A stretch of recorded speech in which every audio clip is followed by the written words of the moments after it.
तो नमस्कार मेरे प्यारे मित्रों, आप लोगों का दिल से स्वागत है हमारे चैनल पर। मैं साइको। आज हम लोग एक बहुत ही डरावनी कहानियां सुनने वाले हैं। तो चलिए कहानी शुरू करते हैं।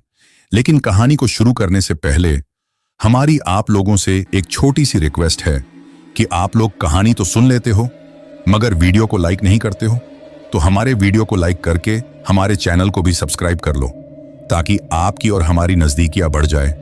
और अपना नाम और आप हमारी कहानी कहां से सुन रहे हो कमेंट कर दो। हम अपनी दूसरी वीडियो में आप लोगों का नाम लूंगा। तो और अगर आप भी हमारे साथ कोई कहानी या आप बीती साझा करना चाहते हो तो डिस्क्रिप्शन में इंस्टाग्राम आईडी का लिंक है, उस पे आप भेज सकते हो। तो चलिए अब कहानी की ओर बढ़ते हैं। रमेसर बाबू अपने कार्यालय में अपनी सीट पर बैठकर फाइलों को उलट पलट रहे थे। उनका कार्यालय ग्रामीण क्षेत्र में था जहां जाने के लिए कच्ची सड़कों से होकर जाना पड़ता था। अरे इतना ही नहीं, कार्यालय के आसपास में जंगली पौधों की अधिकता थी। कहीं कहीं तो ये जंगली पौधे इतने सघन थे कि एक घने जंगल के रूप में दिखते थे। कार्यालय के मुख्य दरवाजे को छोड़ दें तो बाकी हिस्से पूरी तरह से घास फूस आदि से ढंके लगते थे।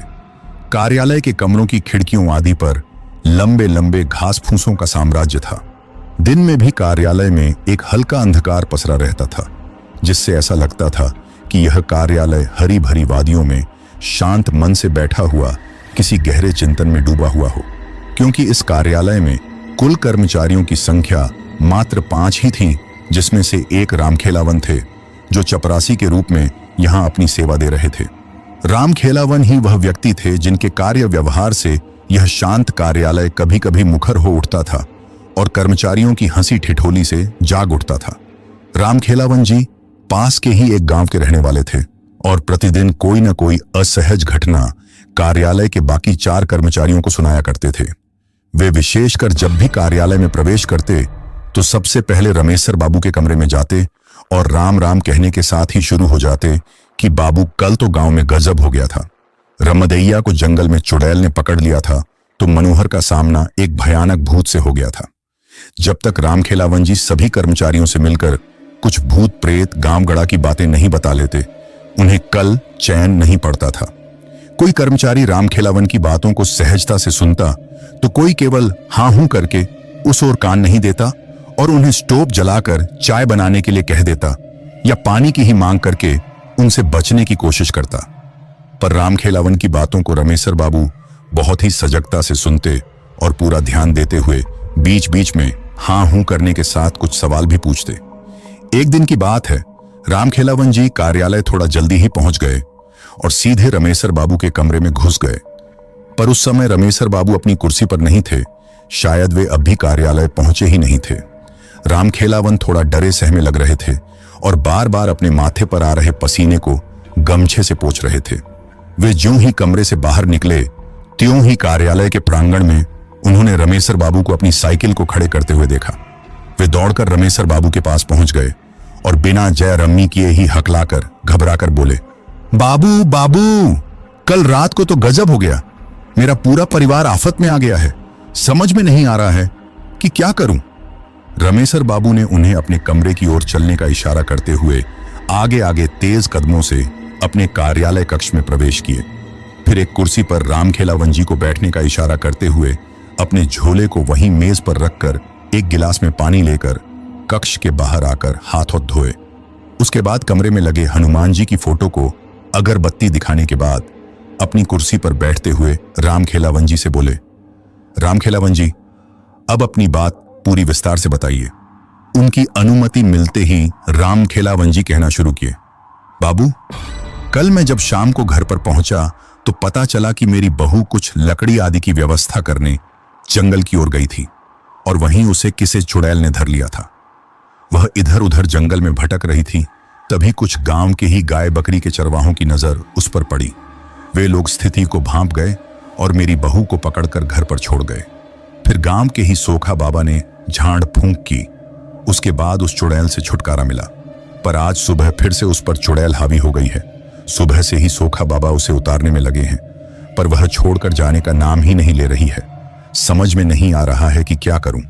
रामखेलावन की बातों को सुनकर रमेसर बाबू थोड़े गंभीर हुए और अचानक पता नहीं क्या सूझा कि हंसने लगे। रमेसर बाबू की यह हालत देखकर रामखेलावन जी तो और भी हक्के बक्के हो गए। उन्हें समझ में नहीं आया कि आखिर इनको क्या हो गया। कहीं इन पर भी तो किसी भूत प्रेत का साया नहीं पड़ गया।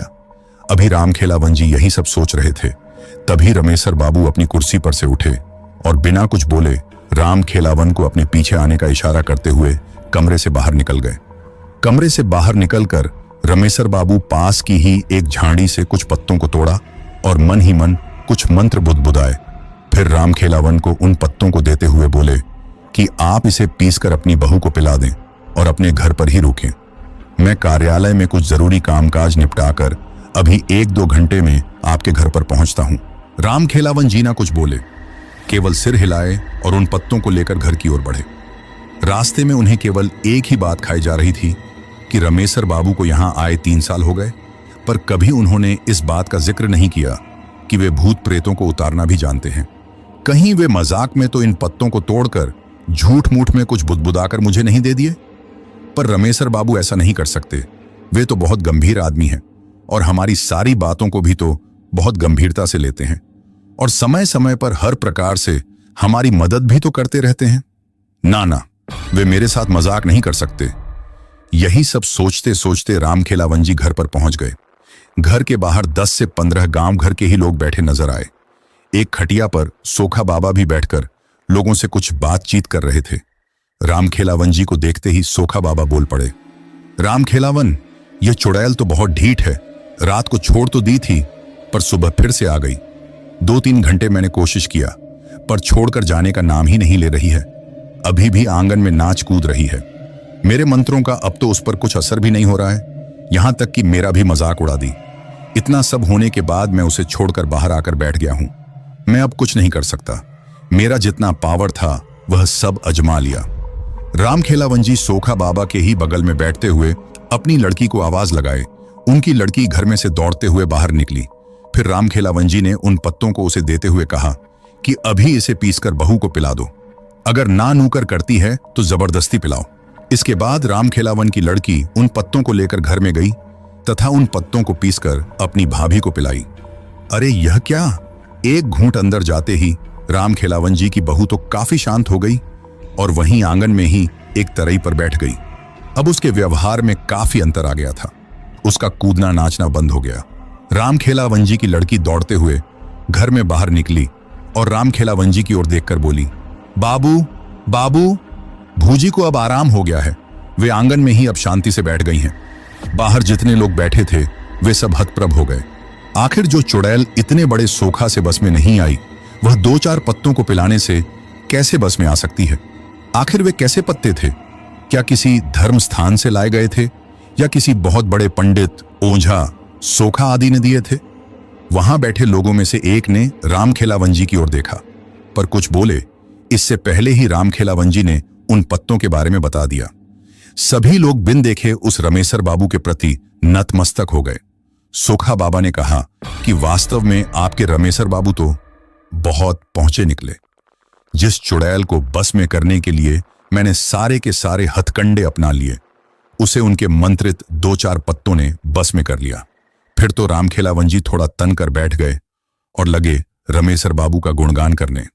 अभी वे लोग आपस में बात कर ही रहे थे, तभी रमेसर बाबू की साइकिल वहां रुकी। रमेसर बाबू को देखते ही रामखेलावन जी दौड़कर रमेसर बाबू के हाथ से साइकिल लेकर खुद ही खड़ी करते हुए बोले, रमेसर बाबू, आपके पत्तों ने तो कमाल कर दिया। अब बहू काफी अच्छी है और शांति से आंगन में बैठी है। रमेसर बाबू के इतना कहते ही वहां बैठे सभी लोग खड़े हो गए और रमेसर बाबू की जय रम्मी करने लगे। रमेसर बाबू सबका अभिवादन स्वीकार करते हुए उन लोगों के बीच ही एक खाट पर बैठ गए। फिर रमेसर बाबू ने रामखेलावन जी की बहू को घर में बाहर बुलवाया। वह काफी शांत थी, पर रमेसर बाबू को लगा कि अभी भी वह चुड़ैल यहीं है और पत्ते का असर खत्म होते ही फिर से इसे जकड़ लेगी। रमेसर बाबू ने रामखेलावन जी की बहू को अपने पास बैठने का इशारा करते हुए कुछ मंत्र बुदबुदाने लगे। अरे यह क्या! रामखेलावन जी की बहू घबराकर बोल उठी, मुझे छोड़ दीजिए, मैं जा रही हूं। मैं अब कभी भी इसे नहीं पकड़ूंगी। मुझे जाने दीजिए, मुझे जाने दीजिए, मैं जल रही हूं, मुझे छोड़ दीजिए। उस चुड़ैल को इस तरह गिड़गिड़ाते हुए देखकर रामखेलावन जी की काफी हिम्मत बढ़ गई। वे बोल पड़े, रमेसर बाबू, इसे छोड़िएगा मत, इसे जलाकर भस्म कर दीजिए। पर वह चुड़ैल रामखेलावन जी की ओर ध्यान न देते हुए रमेसर बाबू की ओर दयनीय स्थिति में देखते हुए अपने प्राणों की भीख मांगती रही। रमेसर बाबू काफी गंभीर लग रहे थे। वे रामखेलावन जी की बहू की ओर गुस्से से देखते हुए बोले कि तुम कौन हो और इसे क्यों पकड़ी? इस पर वह चुड़ैल गिड़गिड़ाते हुए बोली कि मैं पास के ही जंगल में रहती हूं, मैं बंजारा परिवार से हूं। एक बार हमारे परिवार ने इसी जंगल के बाहर अपना टेंट लगाया था। शाम के समय मैं लकड़ी लेने जंगल में प्रवेश की। मुझे पता नहीं चला कि कब मैं घने जंगल में पहुंच गई और रास्ता भी भटक गई। तब तक रात भी होने लगी थी। जंगल में पूरा अंधेरा पसरना शुरू हो गया था। मैं थोड़ी डर गई थी, पर हिम्मत नहीं खोई थी। अचानक मेरे दिमाग में एक विचार आया। मैंने सोचा कि रात के इस अंधेरे में अब रास्ता खोजना ठीक नहीं, कहीं किसी जंगली जानवर की शिकार न हो जाऊं। इसीलिए मैंने हिम्मत करके वहीं एक मोटे जंगली पेड़ पर चढ़कर बैठ गई। मैंने सोचा कि सुबह होते ही मेरे परिवार के लोग जरूर मुझे खोजने आएंगे, और अगर नहीं भी आए तो मैं दिन में अपना रास्ता खोज लूंगी। पर वह रात शायद मेरे जीवन की समाप्ति के लिए ही आई थी।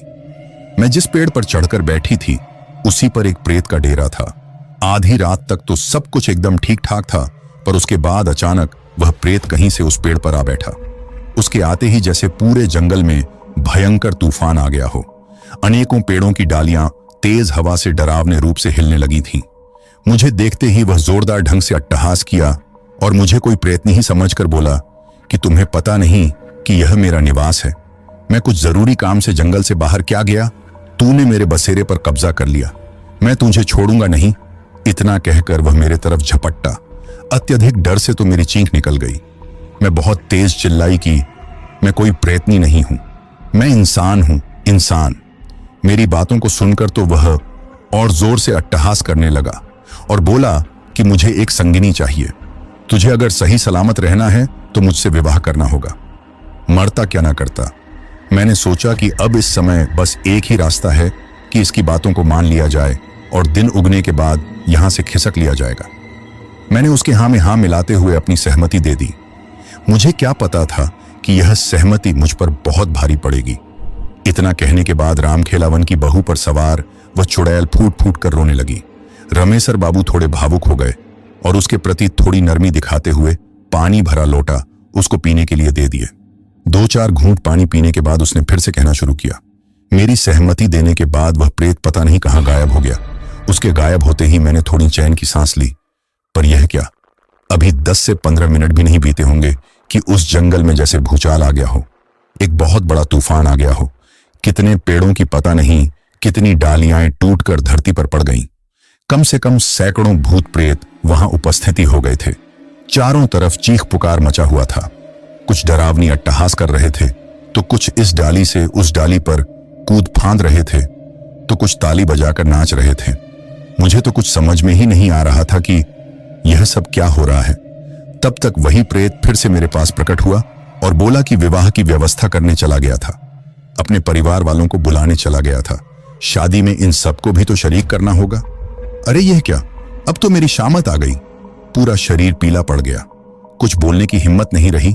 तभी अचानक एक प्रेतनी वहां प्रकट हुई और उस प्रेत से लड़ने लगी।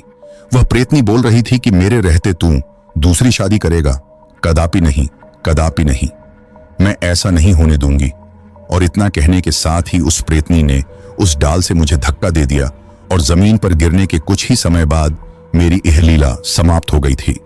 इतने कहने के साथ ही वह चुड़ैल फिर से रोने लगी थी। इसके बाद रमेसर बाबू ने उस चुड़ैल को चुप रहने का इशारा करते हुए कहा कि आज के बाद तू इन गांव वालों को कभी परेशान नहीं करोगी।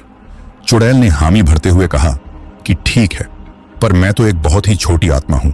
इन पास के जंगलों में पता नहीं कितनी भयानक भयानक आत्माएं विचरण करती हैं। आप उन सब से इस गांव वालों को कैसे बचा पाएंगे?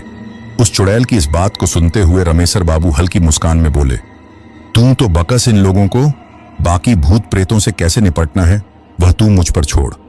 इसके बाद रमेसर बाबू ने लोगों को अब कभी न पकड़ने की बात उस चुड़ैल से 3 बार कबूल करवाई तथा साथ ही उसे थूक कर चाटने के बाद ही जाने दिया। तो पाठकगण, रमेसर बाबू ने उस चुड़ैल से तो गांव वालों को छुटकारा दिला दिया, पर क्या वे दूसरे भूत प्रेतों से उन गांव वालों की रक्षा कर पाए? राज को राज ही रहने दिया जाए। खैर, आप लोग बताइए कि यह भूत ही काल्पनिक कहानी आप लोगों को कैसी लगी। जय बजरंग बली। तो दोस्तों, जो पिछली वीडियो पे कमेंट किए थे, सोनू है, असम से विकास है, दिल्ली से रवि है, रायपुर से अंशु है, बिहार से